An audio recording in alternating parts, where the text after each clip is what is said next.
Hello everyone. आज हम लोग ब्रांच अकाउंटिंग के एमसीक्यू पढ़ने वाले हैं। एग्जैक्टली ब्रांच अकाउंटिंग होता क्या है इसके पहले हमने देखा हुआ है। जब भी बिजनेसमैन अपना बिजनेस वास्ट करता है तो वो हेड ऑफिस एक जगह पे रहता है बट उसकी मल्टीपल ब्रांचेस रहती है। Nagpur branch, Mumbai branch, Poona branch. तो उन सारी ब्रांचेस का अकाउंट उस हेड ऑफिस को अपने पास रखना पड़ता है।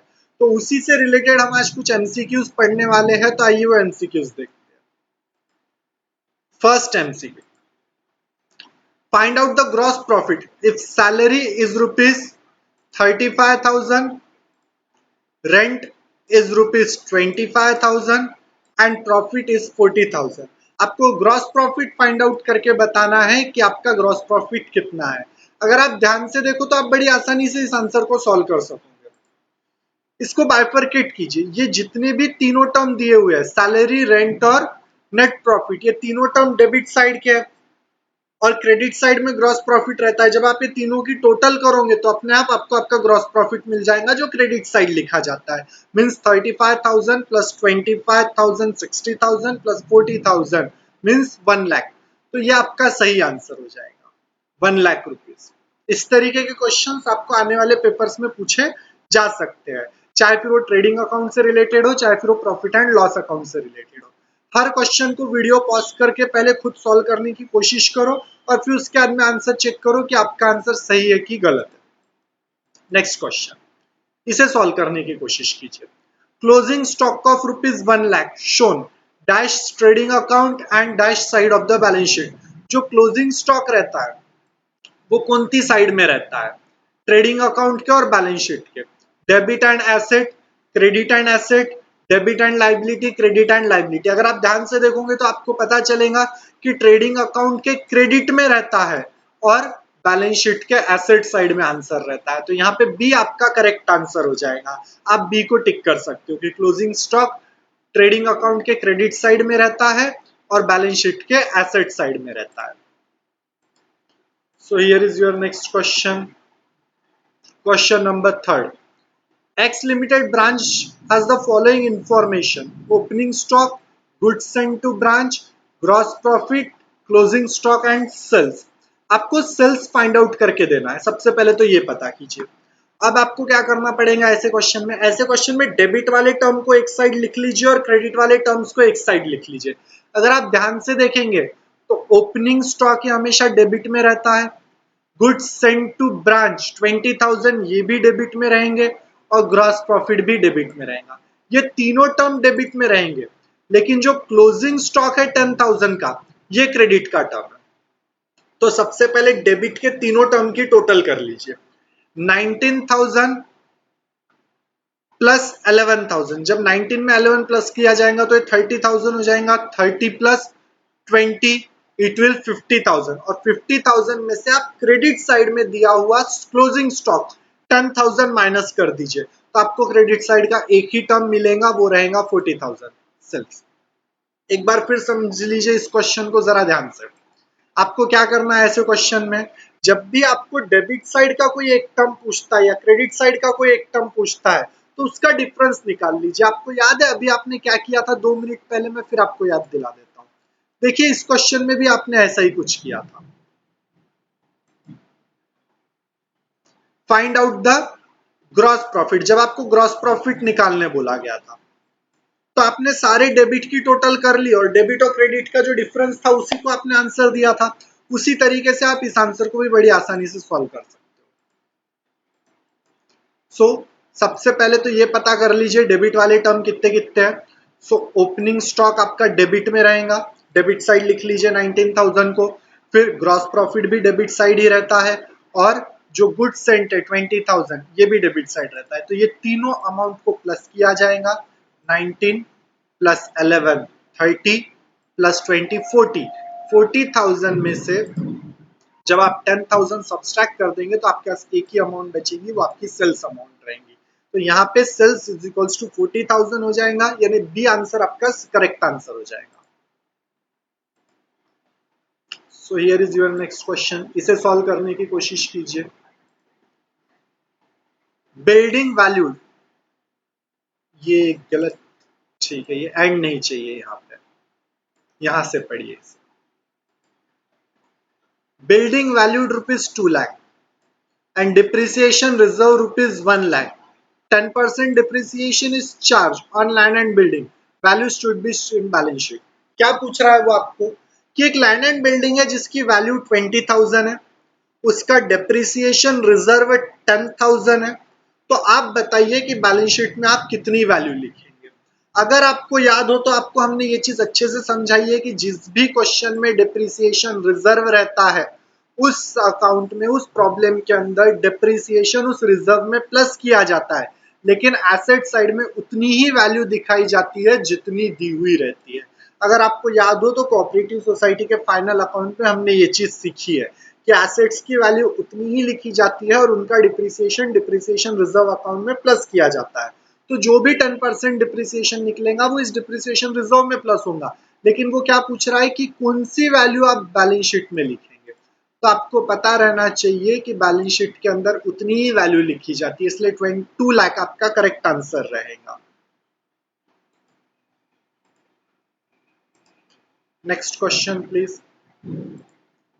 Fifth question, goods worth ₹80,000 sent by head office, but the branch received till the closing is 50,000. 80,000 का सामान भेजा गया था, लेकिन 31 मार्च तक के ब्रांच को सिर्फ 50,000 का ही सामान मिला। The amount of goods in transit, आपको क्वेश्चन क्या पूछ रहा है, find out the amount of goods in transit will be. Transit का मतलब क्या होता है, ट्रांजिट का मतलब ये बताइए कि रास्ते में कितना है, ट्रांजिट यानी रास्ते में।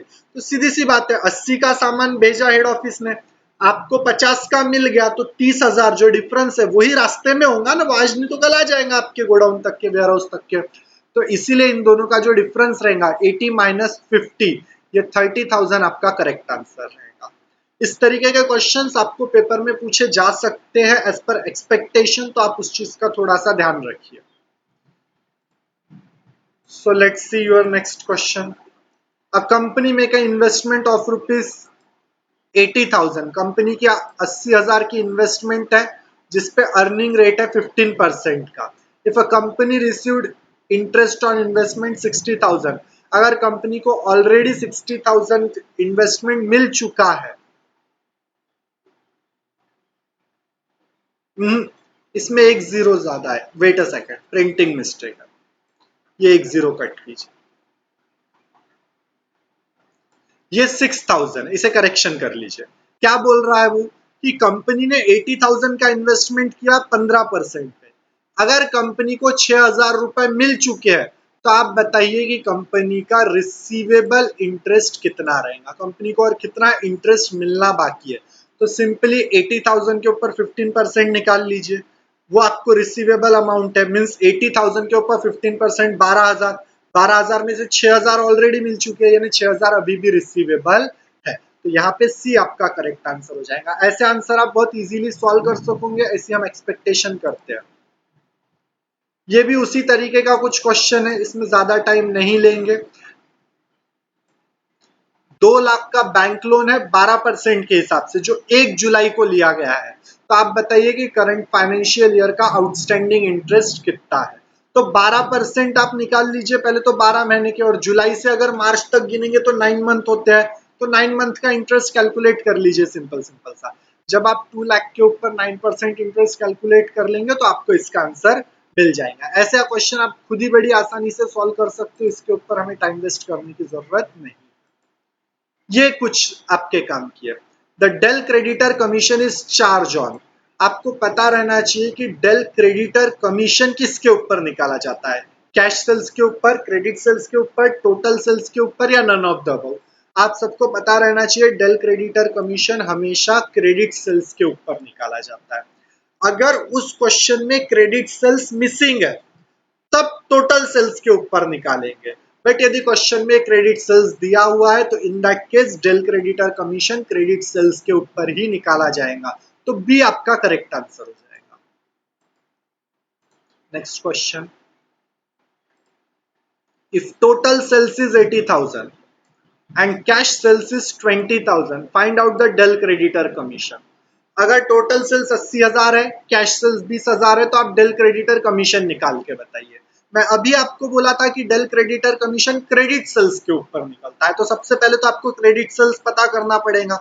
जब आप टोटल सेल्स 80,000 में से कैश सेल्स को माइनस करोगे, 80 का सामान बिका, उसमें से 20 कैश में बिका, यानी बचा हुआ 60,000 क्रेडिट में बिका है, तो 60,000 के ऊपर जब आप 5% निकालेंगे तो 3,000 आपका करेक्ट आंसर हो जाएगा।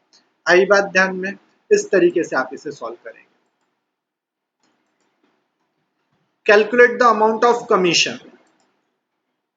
3% जनरल कमीशन है और 2% डेल क्रेडिटर कमीशन है।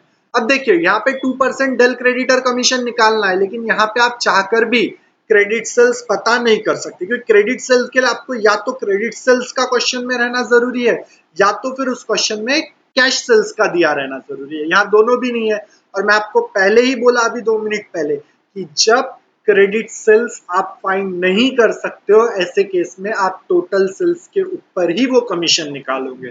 तो सिंपल सिंपल 2 + 3 कर लीजिए, 5%। जब आप 60,000 के ऊपर 5% निकाल लेंगे तो बड़ी आसानी से आपको आपका आंसर मिल जाएगा 3,000, क्योंकि 3% अगर 60 के ऊपर निकालोगे और 2% 60 के ऊपर निकालोगे तो दोनों की टोटल आपको 3,000 ही मिलेंगी। इससे अच्छा दोनों को प्लस करके निकालिए, चाहे अलग अलग निकालिए, आंसर 3,000 मिलेगा। So your next question. Total credit sales made by the branch is 3 lakh. Company ने 3 लाख का टोटल क्रेडिट सेल्स किया है, कंपनी ने उधारी में 3 लाख का सामान बेचा है और 75% अमाउंट कलेक्ट हुई है। तो आप कलेक्टेड अमाउंट बताइए। तो वहां खुद बोल रहा है वो कि 3 लाख का मैंने उधारी में सामान बेचा और 75 का कलेक्शन है, तो आप बड़ी आसानी से 3 लाख का 75% निकाल लीजिए, तो आपको आपका आंसर मिल जाएगा 2,25,000। इस तरीके से आप इसे राइट आंसर बोल सकते हो। 12th नंबर का क्वेश्चन देखिए। टोटल सेल्स दी हुई है 22,000 और क्रेडिट सेल्स दिया हुआ है 18,000। कैश सेल्स फाइंड आउट कीजिए। या आप बड़ी आसानी से निकाल सकते हैं, दोनों का difference means 4,000। It will be your right answer.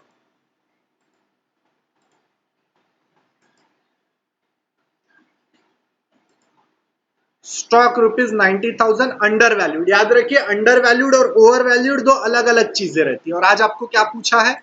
Under valued है। Find out the actual value of stock. Under valued में माइनस रेट करके डिवाइड किया जाता है और ओवर वैल्यू में प्लस रेट करके डिवाइड किया जाता है। तो स्टॉक 90,000 डिवाइडेड बाय 90 कीजिए और 100 से मल्टीप्लाई कीजिए, आपको आपका आंसर मिल जाएगा 1 लाख रुपीज। अंडर वैल्यूड में 90 से डिवाइड करोगे, अगर ओवर वैल्यूड बोला है तो 110 से डिवाइड करेंगे।